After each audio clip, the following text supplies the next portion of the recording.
ಶ್ರೀಗುರುಭ್ಯೋ ನಮಃ ಶ್ರೀ ಪರಮಗುರುಭ್ಯೋ ನಮಃ ಶ್ರೀಮದಾನಂದತೀರ್ಥ ಭಗವತ್ಪಾದಾಚಾರ್ಯ ಗುರುಭ್ಯೋ ನಮಃ ಶ್ರೀ ವೇದವ್ಯಾಸಾಯ ನಮಃ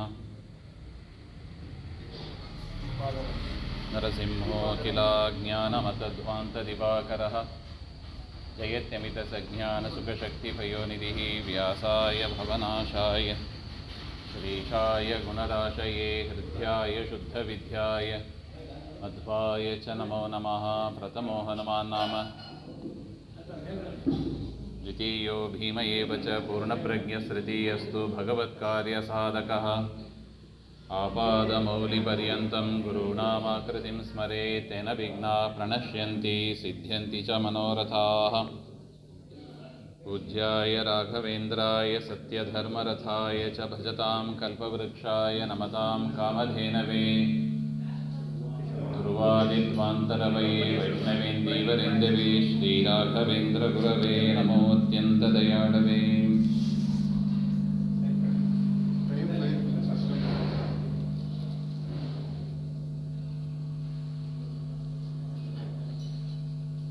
ಪರಮ ಪವಿತ್ರವಾದ ಗುರುರಾಯರ 353ನೇ ಆರಾಧನೆ ಪೂರ್ವಾರಾಧನೆ ಸಂದರ್ಭದಲ್ಲಿ ನಾವೆಲ್ಲರೂ ಸೇರಿದ್ದೀವಿ. ಇದು ನಮ್ಮ ನಿಮ್ಮ ಭಾಗ್ಯ. ಗುರುಗಳ ಸೇವೆ ಅದು ಅಪಾರವಾದದ್ದು. ಆಚಾರ್ಯರು, ಶ್ರೀಮದಾಚಾರ್ಯರು ಸಾಧನೆ ಬಗ್ಗೆ ತಿಳಿಸಿಕೊಡುವಾಗ ಯಸ್ಯ ದೇವೇ ಪರಾ ಭಕ್ತಿ ಯಥಾ ದೇವೇ ತಥಾ ಗುರೌ ಹಾಗೆ ಅಂತ ಹೇಳಿದ್ದಾರೆ. ದೇವರಲ್ಲಿ ನಾವು ಎಷ್ಟು ಭಕ್ತಿ ಮಾಡ್ತೀವೋ ಅಷ್ಟು ಭಕ್ತಿ ನಾವು ಗುರುಗಳಲ್ಲಿ ಮಾಡಬೇಕು ಹಾಗೆ ಅಂತ. ಸಂಬಂಧ ಏನು? ದೇವರು ತಾರತಮ್ಯದಲ್ಲಿ ಮೇಲಿನ ಕಕ್ಷೆಯಲ್ಲಿ ಇರತಕ್ಕವ, ಗುರುಗಳು ಸಾಮಾನ್ಯ ಒಂದು ಮನುಷ್ಯರು. ಹಾಗಿರುವಾಗ ಗುರುಗಳ ಸ್ಥಾನ ಎಲ್ಲಿ, ದೇವರ ಸ್ಥಾನ ಎಲ್ಲಿ? ಆದರೆ ಆಚಾರ್ಯರು ನಮಗೆ ತಿಳಿಸಿಕೊಡುವಾಗ ದೇವರಲ್ಲಿ ಎಷ್ಟು ಭಕ್ತಿ ಮಾಡ್ತೀಯೋ ಅಷ್ಟು ಭಕ್ತಿ ಉಪಚಾರ ಅದನ್ನು ನಾವು ಗುರುಗಳಿಗೆ ಮಾಡಬೇಕು ಅಂತ ಹೇಳಿಕೊಡ್ತಾ ಇದ್ದಾರೆ. ಯಾಕೆ ಹಾಗೆಂದರೆ ಆ ಪರಮಾತ್ಮನ ಪರಿಚಯ ನಮಗೆ ಇಲ್ಲ. ಆ ಪರಮಾತ್ಮನ ಪರಿಚಯ ನಮಗೆ ಇಲ್ಲ. ಆ ಪರಮಾತ್ಮನ ಪರಿಚಯ ಮಾಡಿಸಿಕೊಡೋದೇ ಗುರುಗಳಂತೆ. ಪರಮಾತ್ಮನ ಪರಿಚಯ ಮಾಡಿಸಿಕೊಡೋದು ಗುರುಗಳು. ಗುರುಗಳು ಸ್ವತಂತ್ರವಾಗಿ ನಮಗೆ ಮಾಡಿಸಿಕೊಡ್ತಾರಾ ಹಾಗೆ ಅಂದರೆ ಇಲ್ಲವಂತೆ. ಗುರುಗಳಲ್ಲಿ ಆವಿಷ್ಟನಾಗಿ ಪರಮಾತ್ಮ ನಮಗೆ ಉಪದೇಶವನ್ನು ಮಾಡೋದು. ಸೊ ಅದರಿಂದ ಗುರುಗಳು ಹಾಗೆಂದರೆ ಪರಮಾತ್ಮನ ಪಾತ್ರ. ಹೇಗೆ ದೇವರ ಪ್ರತಿಮೆಯಲ್ಲಿ ನಾವು ದೇವರನ್ನು ಪೂಜೆ ಮಾಡ್ತೀವಿ, ಅದೇ ರೀತಿಯಾಗಿ ನಮಗೆ ಸಿಕ್ಕಿದ ಮತ್ತೊಂದು ಛಲಪ್ರತಿಮೆ ಹಾಗೆ ಅಂದರೆ ನಮಗೆ ಪಾಠ ಹೇಳಿದ ಗುರುಗಳು. ಸೊ ಅದರಿಂದ ಗುರುಗಳ ಪೂಜೆ ಅತ್ಯವಶ್ಯಕವಾದದ್ದು. ಗುರುಗಳ ಪೂಜೆ ಅತ್ಯವಶ್ಯಕವಾದದ್ದು. ಪರಮಾತ್ಮನ ಸನ್ನಿಧಾನ ಪಾತ್ರರು. ದೇವರ ಜ್ಞಾನ ನಮಗೆ ಬರಬೇಕು ಅಂದರೆ ಸಾಕ್ಷಾತ್ತಾಗಿ ನಮಗೆ ಪರಮಾತ್ಮ ಮುಂದೆ ಬಂದು ಕೂತು ಉಪದೇಶ ಮಾಡೋದಿಲ್ಲ. ಯಾರ ಮುಖಾಂತರ ಮಾಡಿಸ್ತಾನೆ? ಈಗ ಮಗುವಿನ ರಕ್ಷಣೆ ಮಾಡಬೇಕು, ಮಾಡೋದು ಯಾರು? ದೇವರೇ. ಆದರೂ ದೇವರು ತಾನೇ ಸ್ವತಃ ಬಂದು ಮಾಡ್ತಾನೆ? ಇಲ್ಲ. ಯಾರನ್ನ ಆಯೋಜಿಸಿದ್ದಾನೆ? ತಂದೆ ತಾಯಿಗಳು ಅಥವಾ ಗಾರ್ಡಿಯನ್ಸ್ ಅಂತ ಯಾರು ಇರ್ತಾರೆ, ಆರಕ್ಷಕರು, ಅವರ ಮುಖಾಂತರ ದೇವರು ರಕ್ಷಣೆ ಮಾಡುವ ಊಟ ತಿಂಡಿಯ ವ್ಯವಸ್ಥೆ, ಔಷಧಿ ಪಥ್ಯದ ವ್ಯವಸ್ಥೆ ಅದೆಲ್ಲವನ್ನು ಹೇಗೆ ತಾಯಿಯ ಮುಖಾಂತರ ಮಾಡಿಸ್ತಾನೋ ಅದೇ ಥರ ಜೀವನಕ್ಕೆ ಅತಿ ಉಪಯುಕ್ತವಾದದ್ದು ಅಂದರೆ ಅದು ಪರತತ್ವ ಜ್ಞಾನ, ಪರಮಾತ್ಮನ ಜ್ಞಾನ. ಅದನ್ನು ಉಪದೇಶ ಮಾಡೋದಕ್ಕೆ ಗುರುಗಳು ಬೇಕು.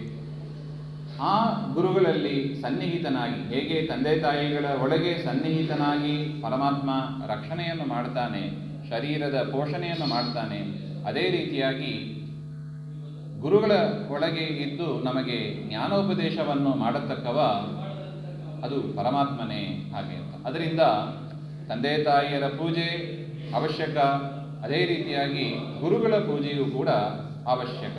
ಹಾಗೆ ಅಂತ ಒಂದು ಮಗುವಿಗೆ ಆರಂಭದಲ್ಲಿ ಗುರುಸ್ಥಾನದಲ್ಲಿ ಇರತಕ್ಕವರು ಅಂದರೆ ತಂದೆ ತಾಯಿಗಳೇ. ಅನೇಕ ಶಬ್ದಗಳನ್ನು, ಅನೇಕ ಭೂಮಿಯಲ್ಲಿ ಲೋಕದಲ್ಲಿ ಕಾಣುವ ಪದಾರ್ಥಗಳನ್ನು ಹೇಗೆ ಮಾತನಾಡಬೇಕು, ಹೇಗೆ ನಡೆಯಬೇಕು ಎಲ್ಲವನ್ನು ಕೂಡ ತಿಳಿಸಿಕೊಡುವವರು ತಂದೆ ತಾಯಿಗಳು. ವಿಶೇಷವಾಗಿ ತಾಯಿಯ ಒಂದು ಒಂದು ಸ್ಥಾನಮಾನ ದೊಡ್ಡದು. ಯಾಕೆ? ಮಗುವಿಗೆ ಎಲ್ಲವನ್ನೂ ಮಾಡಿದವರು ತಾಯಿಯಾದವರು. ಅದೇ ರೀತಿಯಾಗಿ ಅದರಿಂದ ಮೊದಲು ಗುರು ಅಂದರೆ ನಮಗೆ ಯಾರು? ನಮ್ಮ ತಂದೆ ತಾಯಿಗಳೇ ನಮಗೆ ಆದ್ಯ ಗುರುಗಳು. ಭೂಮಿಗೆ ಬಂದಾಗ ನಾವು ಎಲ್ಲವನ್ನು ನಮಗೆ ತೋರಿಸಿಕೊಟ್ಟವರು. ಒಂದು ಹಂತ ಆದ ಮೇಲೆ ನಾವು ಶಾಲೆಗಳಲ್ಲಿ ಓದ್ತೀವಿ, ವಿದ್ಯಾಪೀಠದಲ್ಲಿ ಓದ್ತೀವಿ, ಗುರುಗಳ ಹತ್ರ ಓದ್ತೀವಿ. ಆಗ ನಮಗೆ ಪರಮಾತ್ಮನ ತತ್ವವನ್ನು ಉಪದೇಶ ಮಾಡಬೇಕು ಅಂದರೆ ಆಗ ರಾಯರಂಥ ಗುರುಗಳ ಒಂದು ಅನುಗ್ರಹ ನಮಗೆ ಬೇಕು. ಯಾಕೆ ಹಾಗೆ ಅಂತ ಹೇಳಿದರೆ, ನಮಗೆ ವೇದವ್ಯಾಸರು ಪರಮಾತ್ಮ ಸಾಕ್ಷಾತ್ತಾಗಿ ಅವತಾರ ಮಾಡಿ ಭೂಮಿಯಲ್ಲಿ ತತ್ವಜ್ಞಾನ ಉಪದೇಶ ಮಾಡಿದ್ದಾರೆ. ವೇದವ್ಯಾಸರು ಸಾಕ್ಷಾತ್ತಾಗಿ ಅವತಾರ ಮಾಡಿದ್ದಾರೆ. ಇನ್ನು ನಿನ್ನೆ ನೋಡಿದ್ದೀವಿ ಹಯಗ್ರೀವ ಜಯಂತಿ. ಹಯಗ್ರೀವನಾಗಿ ಪರಮಾತ್ಮ ಬ್ರಹ್ಮಾದಿ ದೇವತೆಗಳಿಗೆ ಉಪದೇಶವನ್ನು ಮಾಡಿದ್ದಾರೆ.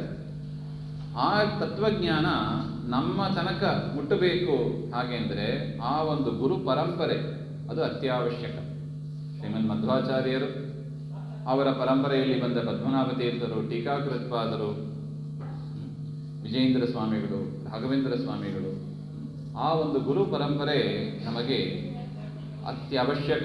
ಯಾಕೆಂದರೆ ಆ ಪರಂಪರೆ ಇಲ್ಲದೆ ಹೋಗಿಬಿಟ್ರೆ ನಮಗೆ ವೇದವ್ಯಾಸರ, ಶ್ರೀಮನ್ ಮಧ್ವಾಚಾರ್ಯರ ಸಂದೇಶ ನಮಗೆ ಸಿಗ್ತಾ ಇಲ್ಲ.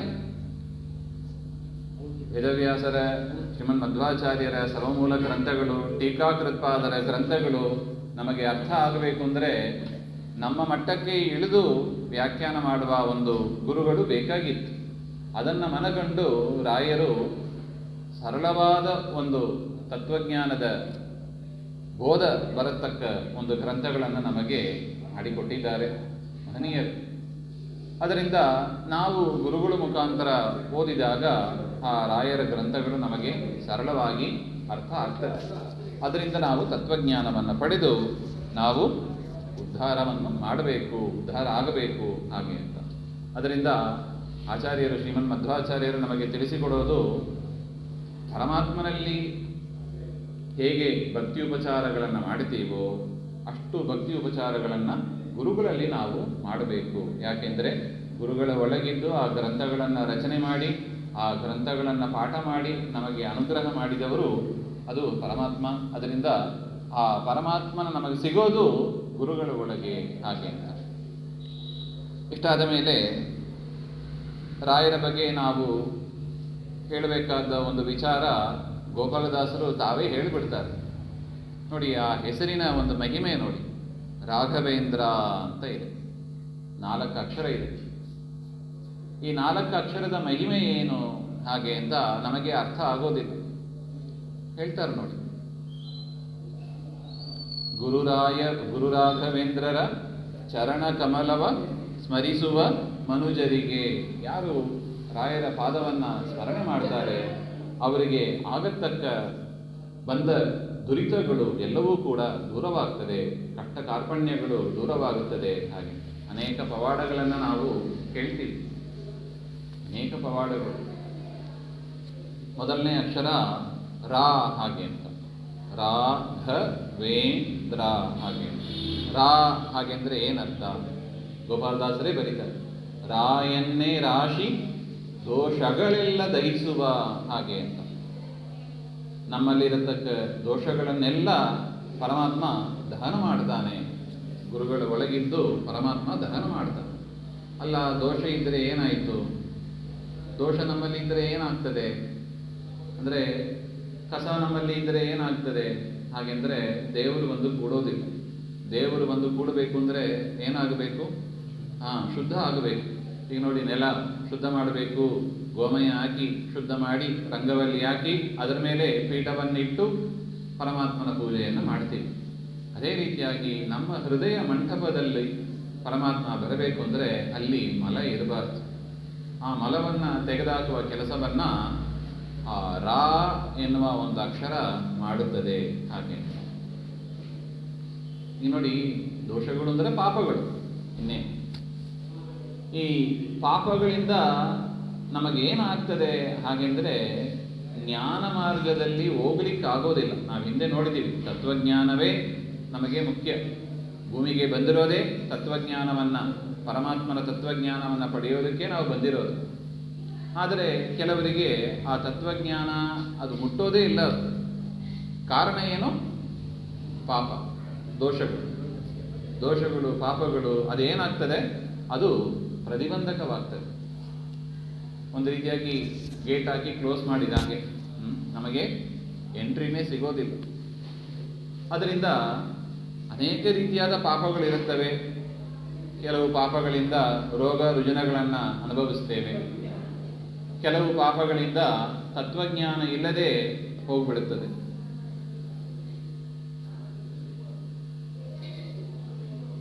ಈ ಪಾಪಗಳನ್ನು ಪರಿಹಾರ ಮಾಡುವ ಒಂದು ಶಕ್ತಿ ಅದು ರಾಯರಲ್ಲಿ ಇದೆ ಎಂಬುದಕ್ಕೆ ಕೆಲವು ನಿದರ್ಶನಗಳನ್ನು ನಾವು ಕಾಣಬಹುದು. ಪವಾಡ ಪುರುಷರು ಅನೇಕ ಪವಾಡಗಳನ್ನು ತೋರಿಸಿದ್ದಾರೆ. ಹುಬ್ಬಳ್ಳಿ ಹತ್ರ ಕೆಂಬಾವಿ ಅಂತ ಒಬ್ಬರು ಇದ್ದರು. ಕೆಂಬಾವಿ ಅಂತ ಅವರ ಮನೆಯವರು. ಕೆಂಬಾವಿ ಎನ್ನುವರು ರಾಯರ ಭಕ್ತರು. ಪ್ರತಿ ವರ್ಷ ಮಂತ್ರಾಲಯಕ್ಕೆ ಹೋಗಿ ಸೇವೆಯನ್ನು ಮಾಡುತ್ತಾ ಇರತಕ್ಕವರು. ಒಂದ್ಸಲ ಆದರೆ ಅವರ ಮಡದಿಗೆ ಅಷ್ಟು ಆಸಕ್ತಿ ಇಲ್ಲವಂತೆ. ಅವ್ರ ಮನೆಯವರಿಗೆ ಗುರುಗಳು ಅಂದರೆ ಅಷ್ಟು ಆಸಕ್ತಿ ಇಲ್ಲ, ಏನೋ ಯಜಮಾನರು ಮಾಡ್ಕೊಂಡು ಹೋಗ್ತಾ ಇದ್ದಾರೆ ಹಾಗೆ ಅಂತ. ಇವರು ತಮ್ಮ ಮನೆಯಲ್ಲಿ ಒಂದು ಫೋಟೋ ಇಟ್ಟುಕೊಂಡು, ಒಂದು ಮೃತ್ತಿಗೆ ಇಟ್ಟುಕೊಂಡು ನಿತ್ಯ ಗುರುಗಳ ಪೂಜೆಯನ್ನು ಮಾಡ್ತಾ ಇದ್ದರು. ಹಾಗಿರುವಾಗ ಏನಾಗಿತ್ತು, ಅವ್ರ ಮನೆಯಲ್ಲಿ ಒಂದು ಎತ್ತು ಇತ್ತಂತೆ. ಅವ್ರ ಮನೆಯಲ್ಲಿ ಒಂದು ಎತ್ತು ಇತ್ತು. ಆ ಎತ್ತು ಅಂದರೆ ಆ ಕೆಂಬಾವಿಯವರ ಮನೆಯವರಿಗೆ ಭಾರಿ ಇಷ್ಟ. ತುಂಬ ವಾತ್ಸಲ್ಯವನ್ನು ಇಟ್ಟುಕೊಂಡಿದ್ರು ಆ ಎತ್ತಿನ ಮೇಲೆ. ಆದರೆ ಪರಮಾತ್ಮನ ಇಚ್ಛೆ, ಒಂದು ಸರ್ಪ ಬಂದು ಎತ್ತನ್ನು ಕಚ್ತದೆ. ಸರ್ಪ ಕಚ್ತದೆ.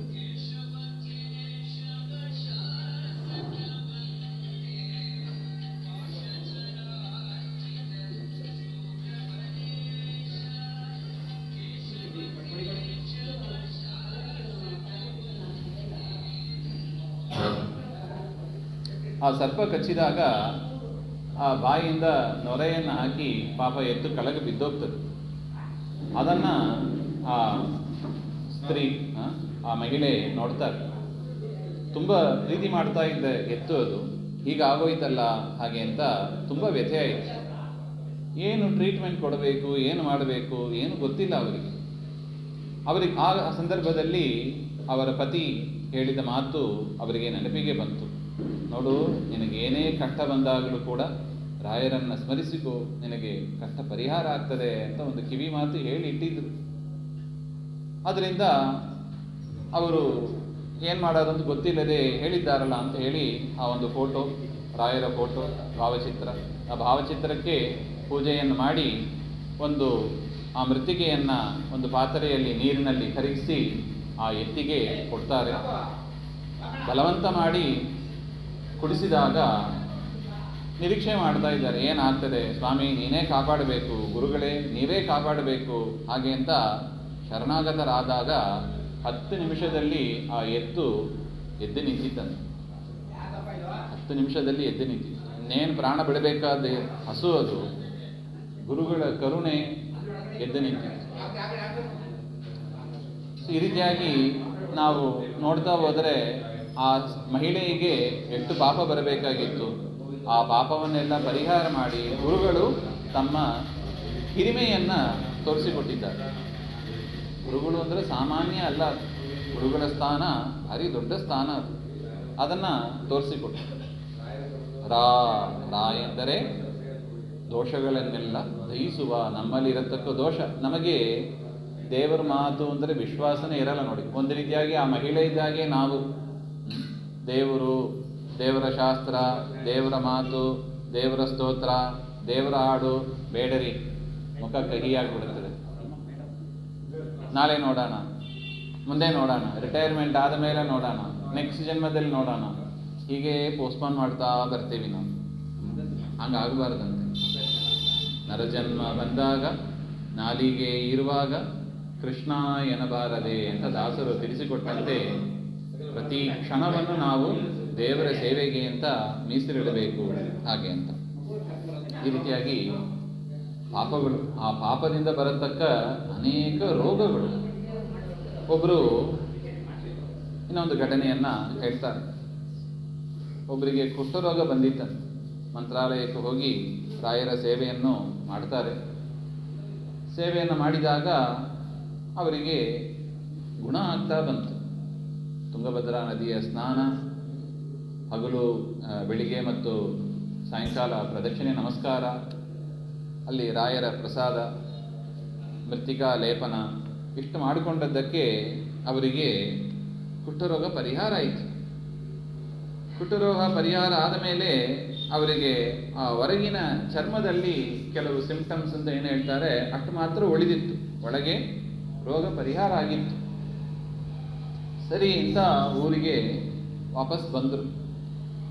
ವಾಪಸ್ ಬಂದರೆ ಯಾರೋ ಒಬ್ಬರು ನೋಡ್ತಾರೆ, ಆ ಚರ್ಮದಲ್ಲಿ ಇನ್ನೂ ಸ್ವಲ್ಪ ಹಾಗೆ ಅಂಟುಕೊಂಡು ಇರ್ತದೆ. ನೋಡಪ್ಪ, ಹೀಗೆ ಬಿಡಬೇಡ, ಏನಾದ್ರು ಟ್ರೀಟ್ಮೆಂಟು ತಗೋ, ಇಲ್ಲದಿದ್ದರೆ ಇನ್ನಷ್ಟು ಮತ್ತೆ ವಾಪಸ್ ಬೆಳೆಯುತ್ತದೆ ಹಾಗೆ ಅಂತ ಹೇಳಿ ಯಾವುದೋ ಒಂದು ಮುಲಾಮ್, ಒಂದು ಕ್ರೀಮ್ ಏನೋ ಒಂದು ಕೊಟ್ಟರು. ಅದನ್ನು ಹಚ್ಕೋತಾ ಇದ್ದಾರೆ. ಆವತ್ತಿನ ದಿವಸ ರಾತ್ರಿಯಲ್ಲಿ ಕನಸಿನಲ್ಲಿ ರಾಯರು ಬಂದು ಹೇಳ್ತಾರೆ, ನೋಡಪ್ಪ, ನನ್ನ ಮಂತ್ರಾಲಯ ಸೇವೆ ಮಾಡಿದೆ, ನಿನಗೆ ಗುಣ ಆಗ್ತಾ ಬಂದಿತ್ತು, ಆದರೂ ನಿನಗೆ ನನ್ನ ಮೇಲೆ ವಿಶ್ವಾಸ ಇಲ್ಲ, ನನ್ನ ಮೇಲೆ ವಿಶ್ವಾಸ ಇಲ್ಲ. ಈ ರೋಗ ನಿನಗೆ ಹೋಗೋದೇ ಇಲ್ಲ, ಇಡೀ ಜನ್ಮ ಪೂರ್ತಿ ಈ ರೋಗ ನಿನಗೆ ಇರುತ್ತದೆ, ಮತ್ತೆ ಸೇವೆ ಮಾಡು ನೀನು ಹಾಗೆ ಅಂತ ಹೇಳಿ ಗುರುಗಳು ಅನುಗ್ರಹ ಮಾಡಿ ಹೋದರು ಹಾಗೆ ಅಂತ. ಈ ರೀತಿಯಾಗಿ ಅನೇಕ ಘಟನೆಗಳು. ನಾವು ಗೋಪಾಲದಾಸರ ಚರಿತ್ರೆಯಲ್ಲೂ, ಜಗನ್ನಾಥದಾಸರ ಚರಿತ್ರೆಯಲ್ಲಿ ನಾವು ನೋಡ್ತೀವಿ. ಜಗನ್ನಾಥದಾಸರು ಶ್ರೀನಿವಾಸಾಚಾರ್ಯರು ಏನು ಮಾಡಬೇಕು ಅಂತ ಗೊತ್ತಿಲ್ಲ ಅವರಿಗೆ. ಹೊಟ್ಟೆ ನೋವು, ಗೋಪಾಲದಾಸರಿಗೆ ಮಾಡಿದ ಒಂದು ಅಪರಾಧದಿಂದ ಅವರಿಗೆ ಹೊಟ್ಟೆ ನೋವು ಬರ್ತಾರೆ. ಮಂತ್ರಾಲಯಕ್ಕೆ ಬಂದರು, ಅಲ್ಲಿ ಆದ ಪವಾಡ ನೋಡಿ. ಈ ರೀತಿಯಾಗಿ ಅದು ಒಂದು ಪಾಪನೇ, ಅವರು ಮಾಡಿದ ಪಾಪ, ಅದಕ್ಕೆ ಪ್ರಾಯಶ್ಚಿತ್ತವಾಗಿ ದೇವರು ಅಷ್ಟು ಮಾಡಿದ ಹಾಗೆ ಅಂತ. ಈ ರೀತಿಯಾಗಿ ನಮ್ಮಲ್ಲಿ ಇರತಕ್ಕ ದೋಷಗಳು ಅದು ಎಷ್ಟು, ನಮ್ಮಲ್ಲಿರತಕ್ಕ ದೋಷಗಳು ಎಷ್ಟು, ದಾಸರು ಅದನ್ನು ಹೇಳಿಬಿಡ್ತಾರೆ. ಬೆಟ್ಟದಂಥ ಪಾಪ ಹೊತ್ತಿರುವೆ ನಾನು, ಅದ ಸುಟ್ಟು ಬಿಡು ಪುರಂದರ ವಿಠಲ ನೀನು ಹಾಗೆ. ದೃಷ್ಟಿ ನಿನ್ನ ಪಾದದಲ್ಲಿ ಇಡೋ ಹಾಗೆ. ಅದರಿಂದ ನಮ್ಮ ಪಾಪಗಳು ಅದು ಬೆಟ್ಟದಂಥ ಪಾಪಗಳೇ. ಆ ಪಾಪಗಳನ್ನು ತುಂಡು ಮಾಡುವ ವಜ್ರಾಯುಧದಂಥ ಇರತಕ್ಕ ಒಂದು ದೃಷ್ಟಿ ಅದು ಗುರುಗಳ ದೃಷ್ಟಿ. ಅದರಿಂದ ಗುರುಗಳು ಇರುವ ಸನ್ನಿಧಾನ, ವೃಂದಾವನ, ಮಠಗಳಿಗೆ ನಾವು ಹೋಗಬೇಕು. ಹೋಗಿ ಅಲ್ಲಿ ಅವರ ಸೇವೆಯನ್ನು ಮಾಡಿ ಅವರ ದೃಷ್ಟಿ ನಮ್ಮ ಮೇಲೆ ಬೀಳಬೇಕು. ಆ ರೀತಿಯಾಗಿ ನಾವು ಗುಣವಂತರಾಗಿ ಸತ್ಕರ್ಮಗಳನ್ನು ಮಾಡುವವರಾಗಿ ನಾವು ಇರಬೇಕು ಹಾಗೆ ಅಂತ. ಅದನ್ನು ಸೂಚಿಸುವ ಪದವೇ ರಾ ಎನ್ನತಕ್ಕದ್ದು. ರಾ ಎನ್ನೆ ರಾಶಿ ದೋಷಗಳನ್ನೆಲ್ಲ ದಹಿಸುವ ಹಾಗೆ. ಅಷ್ಟು ಮಹಿಮೋಪೇತರು ನಮ್ಮ ರಾಯರು ಹಾಗೆ ಅಂತ ನಾವು ತಿಳಿಬೇಕು. ಇನ್ನು ಘ ಹಾಗೆ ಅಂತ ಎರಡನೇ ಅಕ್ಷರ. ಘ ಎನ್ನೆ ಘನಜ್ಞಾನ ಭಕ್ತಿವ ಹಾಗೆ ಅಂತ ನೋಡಿ. ನಮ್ಮ ಪಾಪ ಏನು ಮಾಡುತ್ತದೆ?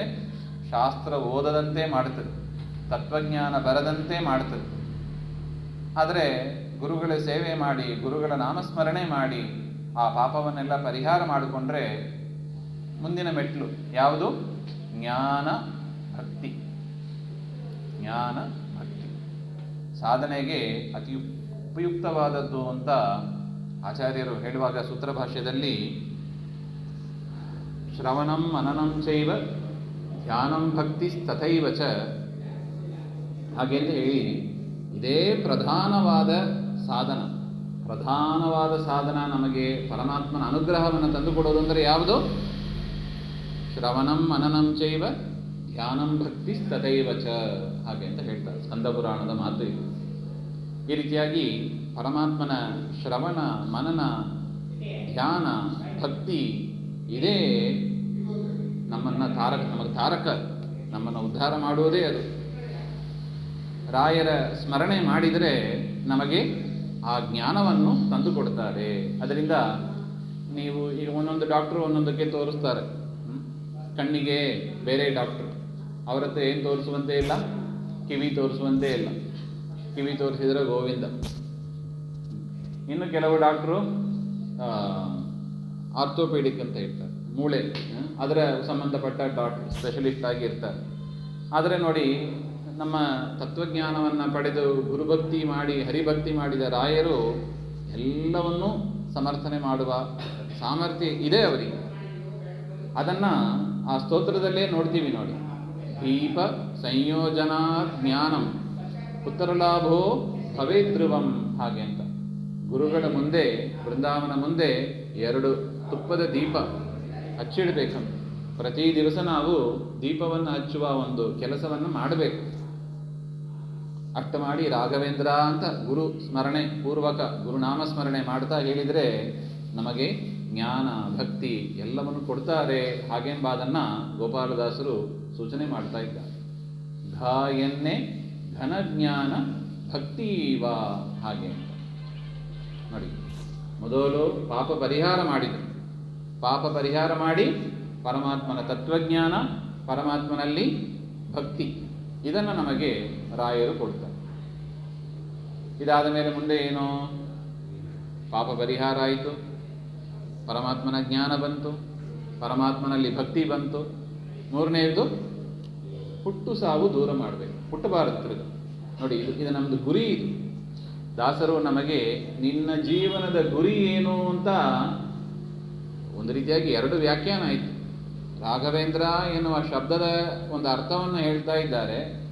ನಾವು ಜೀವನದಲ್ಲಿ ಏನನ್ನು ಬಯಸಬೇಕು ಅದನ್ನು ನಮಗೆ ಸ್ಪಷ್ಟಪಡಿಸ್ತಾ ಇದ್ದಾರೆ. ಮೊದಲು ನಿನ್ನಲ್ಲಿರೋದೇನು? ಪಾಪ ಪರಿಹಾರ ಆಗಬೇಕು. ಪಾಪ ಪರಿಹಾರ ಆದರೆ ತತ್ವಜ್ಞಾನ ಬರುತ್ತದೆ. ತತ್ವಜ್ಞಾನ ಬಂದ ಮೇಲೆ ವೇಮ್ ಅಂತ ಹೇಳಬೇಕು. ವೇಮ್ ಎನ್ನೇ ಜನನ ಮರಣ ಹಾನಿ ಹಾಗೆ. ಹುಟ್ಟೋದು ಸಾಯೋದು ಅದೇನದು ದೊಡ್ಡ ರೋಗ ಅಂತ ಕರೀತಾರೆ. ನಮಗೆ ಇದು ರೋಗ ಅಂತ ಅನಿಸೋದೇ ಇಲ್ಲ. ಹುಟ್ಟು ಸಾವು ಏನ್ರಿ ಆರಾಮಾಗಿದ್ದೀವಿ, ಇದನ್ಯಾಕೆ ರೋಗ ಅಂತೀರಾ ಅಂತ ಕೇಳಿಬಿಡ್ತೀವಿ ನಾವು. ಆದರೆ ಹುಟ್ಟು ಸಾವಿನಷ್ಟು ಒಂದು ರೋಗ ದುಃಖದಾಯಕವಾದದ್ದು ಮತ್ತೊಂದಿಲ್ಲ. ಹಾಗೆ ಆ ತಾಯಿಯ ಹೊಟ್ಟೆಯಲ್ಲಿ ಇದ್ದದನ್ನು ಸ್ವಲ್ಪ ನಾವು ನೆನಪಿಸ್ಕೋಬೇಕಂತ. ಎಂತೆಂಥ ವೇದನೆಗಳನ್ನು ಅಲ್ಲಿ ನಾವು ಅನುಭವಿಸ್ತೀವಿ ಹಾಗೆಂತ ಭಾಗವತದಲ್ಲಿ ಕಪಿಲೋಪಾಖ್ಯಾನದಲ್ಲಿ ಅದರ ಒಂದು ವಿವರಣೆ ಇದೆ. ಈ ರೀತಿಯಾಗಿ ಹುಟ್ಟೋದು ನಮಗೆ ದುಃಖದಾಯಕ, ಮಧ್ಯದಲ್ಲಿ ಇರುವ ದುಃಖ ಅನುಭವ ನಮಗೆ ಇದೆ. ಇನ್ನು ಮರಣಕಾಲದಲ್ಲೂ ಕೂಡ ಏನು 100 ಚೇಳು ಒಟ್ಟಿಗೆ ಕಚ್ಚಿದರೆ ಎಷ್ಟು ದುಃಖ ಆಗಬಹುದೋ ಅಷ್ಟು ದುಃಖ ಆಗ್ತದೆ ಅಂತ ಹೇಳ್ತಾರೆ. ಅದರಿಂದ ಮನುಷ್ಯನಿಗೆ ಸುಖ ಅಂತ ಸುಮ್ಮನೆ ಹೆಸರಿಗೆ ಅಷ್ಟೇ ಇದೆ. ಹೆಸರಿಗೆ ಈ ಸಂಸಾರದಲ್ಲಿ ಏನೋ ಸುಖ ಅಂತ ನಾವು ಹೇಳ್ಕೋಬೇಕಷ್ಟೆ. ವಾಸ್ತವಿಕವಾಗಿರೋದು ಏನು ಇಲ್ಲಿ ದುಃಖಮಯ. ಅದರಿಂದ ಈ ಸಂಸಾರ ಎನ್ನತಕ್ಕದ್ದು ದುಃಖ ಸಾಗರ. ಸಂಸಾರೇ ಅಕ್ಷಯ ಸಾಗರೇ ಪ್ರಕೃತಿ ದೋಗಾದೆ ಸದಾ ದುಸ್ತರೇ. ಇದನ್ನು ದಾಟುವುದು ಕಷ್ಟ.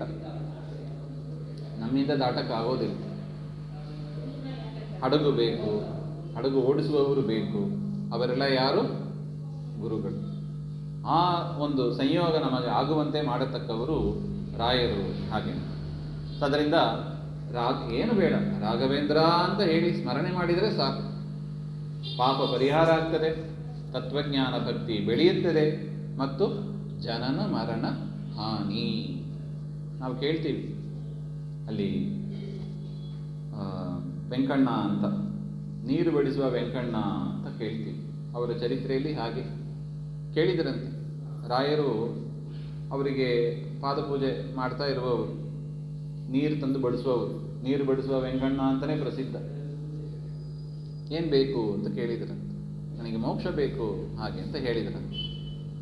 ಹೌದಾ, ನಾನು ಹೇಳಿದ್ದನ್ನೆಲ್ಲ ಮಾಡ್ತೀಯಾ ನೀನು ಹಾಗೆ ಅಂತ ರಾಯರು ಕೇಳಿದರಂತೆ. ಹ್ಞೂ ಸ್ವಾಮಿ ಮಾಡ್ತೀನಿ ಹಾಗೆ.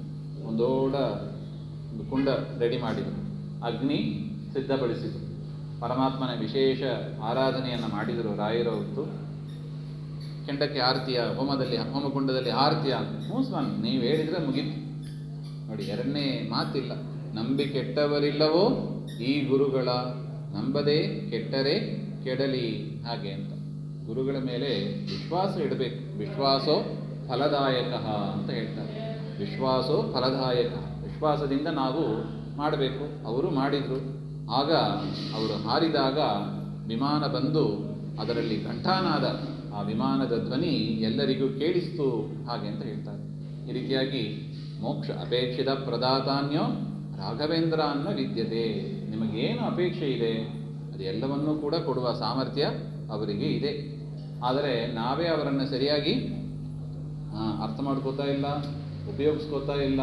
ನಿಮಗೇನು ಬೇಕು ಹೇಳಿ, ನಮ್ಮನ್ನು ನಾವು ಕೇಳ್ಕೋಬೇಕಂತ. ಆಯ್ತಪ್ಪ, ಇಷ್ಟೆಲ್ಲ ಆಯಿತು, ನನಗೇನು ಬೇಕು ಇಲ್ಲಿ ಈ ಸಂಸಾರದಲ್ಲಿ, ಈ ಲೋಕದಲ್ಲಿ ನನಗೇನು ಬೇಕು, ಏನು ಮಾಡೋಕ್ಕೆ ಹೊರಟಿದ್ದೀನಿ ನಾನು, ಏನು ಬೇಕು ನನಗೆ? ಹಣಕಾಸು ಬೇಕಾ? ಉದಾಹರಣೆ ನಿಮ್ಮ ತಗೊಳ್ಳಿ, ನಿಮಗೇನು ಬೇಕು?